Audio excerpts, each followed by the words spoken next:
Hi everyone, thanks for dropping by.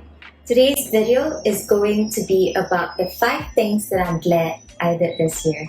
2020 has been such a disorienting year and it hasn't been the best year for most of us. However, as it draws to a close, I want to repivot my focus on the good. In this video, I will share 5 of the small wins I've had this year to remind myself that 2020 hasn't been so bad after all. Number 1, deciding at the start of this year that I wanted to build my niche in the workplace and subsequently putting in the hours to building that niche. There is this quote by Leon Brown that goes, "It all begins and ends in your mind. What you give power to has power over you if you allow it." When I first started working slightly more than a year ago, I gave myself far too much power into the narrative that I told myself. That I was too young and too fresh to value add conversations with enterprise customers.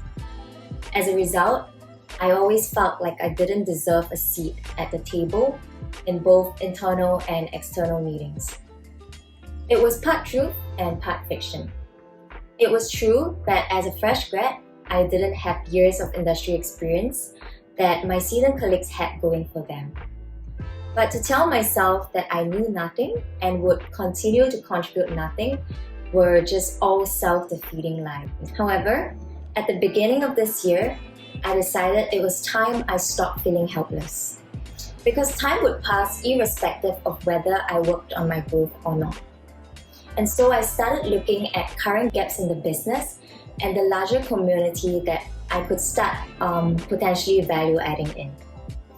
I decided that there were product gaps that I could fill in my day-to-day interactions with my customers, and there were work streams that I could start leading if only I knew the products a little bit better. Product gaps are also easier to fill than industry gaps because the former requires selling, while the latter actually requires time and experience.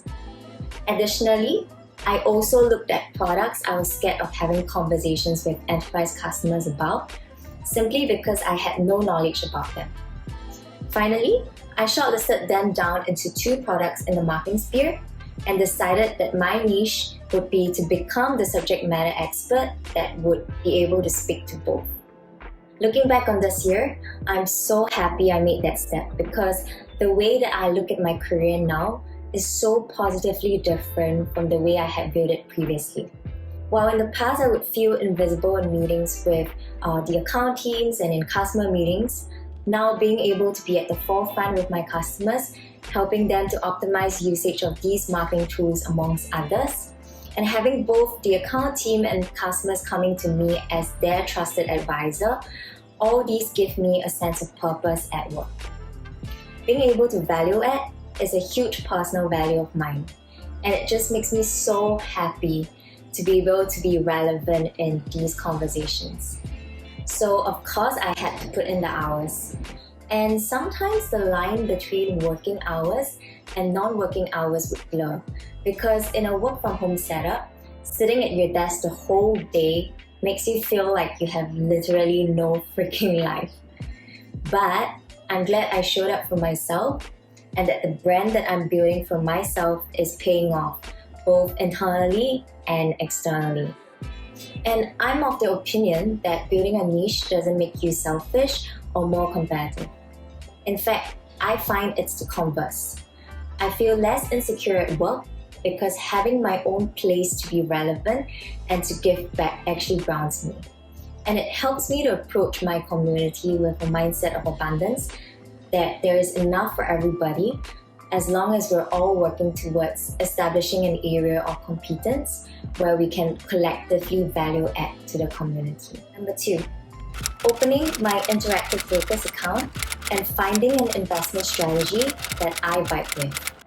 So I used to think that the realm of investing was only open to people who are good at math and would read companies' financial statements and investment articles as their hobby. And I just felt like if this was investing, then this was totally not for me.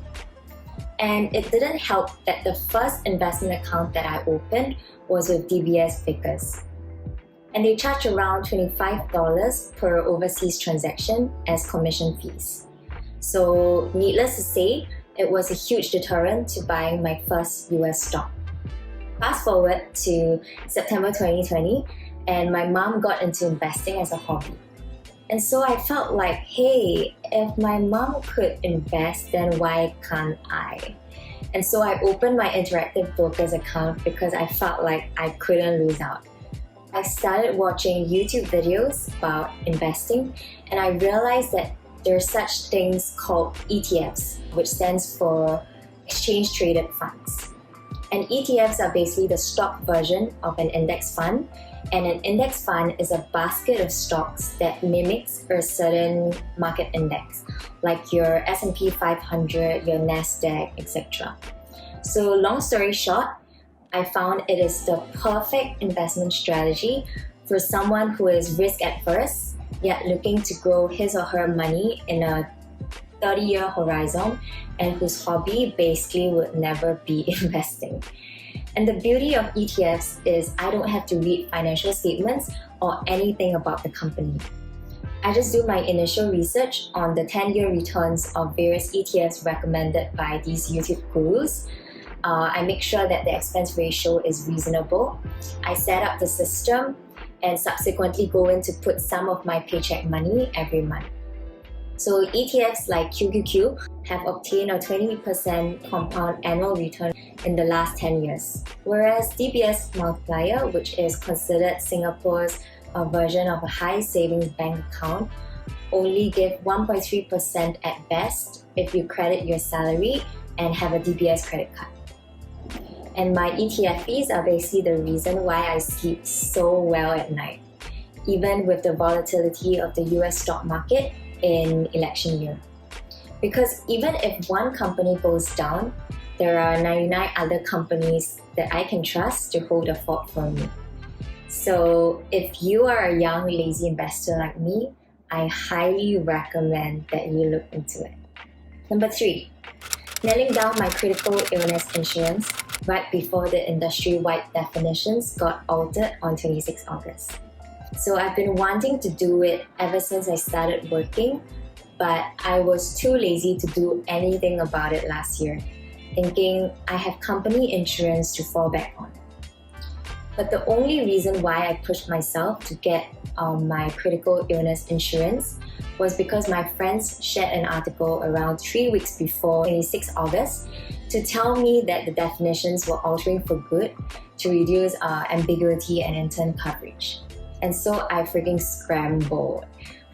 I spent one weekend doing research and crunching numbers, and I spent the next meeting up with my fiance's insurance agent and signing the papers. So insurance to me is just insurance and basically money that I never want to claim.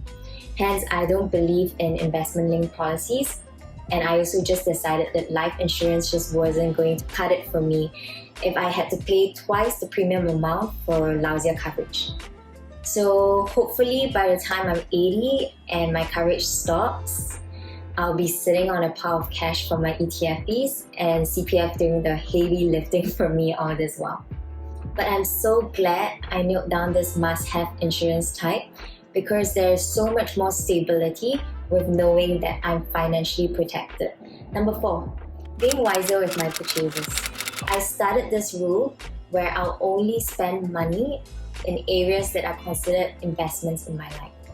Investments are definitely my ETFs, but they could be happiness, they could be health, they could be beauty, they could be confidence, they could be community, they could be showing love and gratitude, and definitely they encompass professional growth and any good type of growth. So for instance, senior year of college made me break out like crazy, and my skin was just never the same after that. I saw the dermatologist earlier this year and I paid around $260 for a private consultation about my hormonal acne, thinking I could claim it with company insurance, but nope, they considered it as cosmetics. However, I don't regret it because it was an investment towards my skin health, and the oral medication really helped me to subdue the inflammation from the acne. So FYI, if you don't have glass skin, Korean beauty products just won't work on you. Because of this rule, now I hardly have a purchase that I regret and where it was bought purely on impulse. There are definitely exceptions, but they are very rare. Instead, most of the slightly pricier items that I bought are items that I get so much value out of every day. And they are like gifts that keep giving. So for instance, I have my Dell desktop, I have my UE broom, I have my Kindle, I have my height adjustable table, and my new Mac Pro and Final Cut Pro that I used to edit this video. And some were actually reimbursable with company budget, which made them even more amazing. It's quality over quantity and investment over impulse that have made me so much happier with spending my money. Number 5, starting this channel. The final small win is about starting this channel. So anyone can start a YouTube channel. It's free and almost everyone has a Google account. But it takes a lot of courage to put yourself out there, especially when you're first starting out. So I've always been quite a creative person when it comes to self-expression. And I really just wanted an outlet to present my thoughts and ideas to the world. I named it De-faceted because I am a person of multiple facets. People at work may know me for my professional front, and people from my college days may know me as a global affairs major who overloaded and hustled really hard in senior year. But I'm more than these things. De-faceted gives me the opportunity to marry my video editing hobby and skill sets with my propensity for writing and other side interests I have in beauty, in fashion, in lifestyle, in books, etc. And there's this saying, in the end, we only regret the chances we didn't take. The huge push factor is that I don't want to look back on my life and regret robbing myself of the opportunities to do things that had compelled my heart to feel a certain way, but gave up simply because of fear. I make decisions based on gut feeling, and I leap into opportunities based on what scares me. YouTube is something that still scares me, and that's why I'm doing it. So there you have it. The top 5 things I'm glad I did this year. I hope my small wins prompted you to think of yours as well. Staying sane and positive in the midst of this pandemic is a privilege that we shouldn't take for granted. But it's also important to celebrate the small wins. So even if it's something really small, like sticking to your routine of exercising once a week, that is definitely a win too. What are your small wins? I'll be interested to find out. Leave your replies in the comments below. Take care, and till the next one. Bye!